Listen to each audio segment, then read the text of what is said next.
यहाँ अपने नाज़रीन को अहम खबर से आगाह करें कि नॉर्थ नाज़िमाबाद के निजी स्कूल की टीचर का तलबा पर तशद्दुद का मामला। निजी स्कूल की टीचर ने चौथी जमात की मासूम बच्ची रिमशा को तशद्दुद का निशाना बना डाला। ये तशद्दुद क्यों किया गया और उस स्कूल के खिलाफ क्या एक्शन लिया जाएगा, जानने के लिए हमने राब्ता किया है नुमाइंदा K21 न्यूज़ सैयद ज़ोहेब से। जी ज़ोहेब, आगाह कीजिएगा इस हवाले से।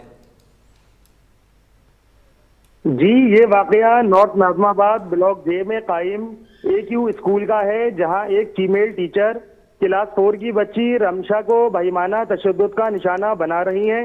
बच्ची के मुताबिक ये सिलसिला गुज़िश्ता कई दिनों से जारी है।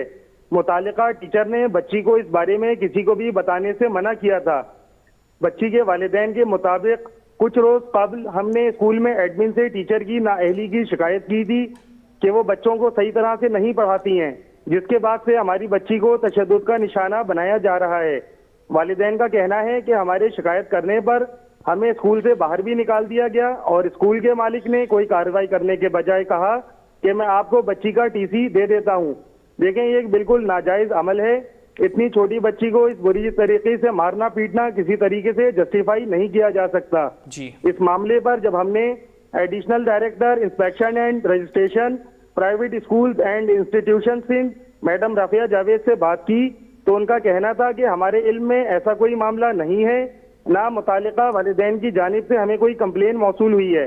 आपके तवस्सुत से हमें ये पता चला है, तो मैंने इस सिलसिले में अपने अफसरान गुलाब राय, इखलाक अहमद और रियाज हुसैन पर मुश्तमिल एक 3 रुकनी कमेटी बनाई है, जो पीर के दिन स्कूल जाकर अपनी रिपोर्ट देगी। और इसके साथ साथ स्कूल के मालिकान को भी मैं अपने पास बुलाकर इस मामले की खुद जांच पड़ताल करूंगी। इसके बाद ही इस मामले का फैसला किया जा सकेगा।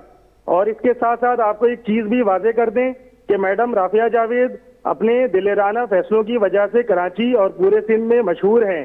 प्राइवेट स्कूलों की मनमानियों में अगर कोई रुकावट बना है या किसी ने अगर इनको लगाम दी है तो वो यही है। जी, बहुत शुक्रिया ज़ोहेब, आप हमें अपडेट कर रहे थे।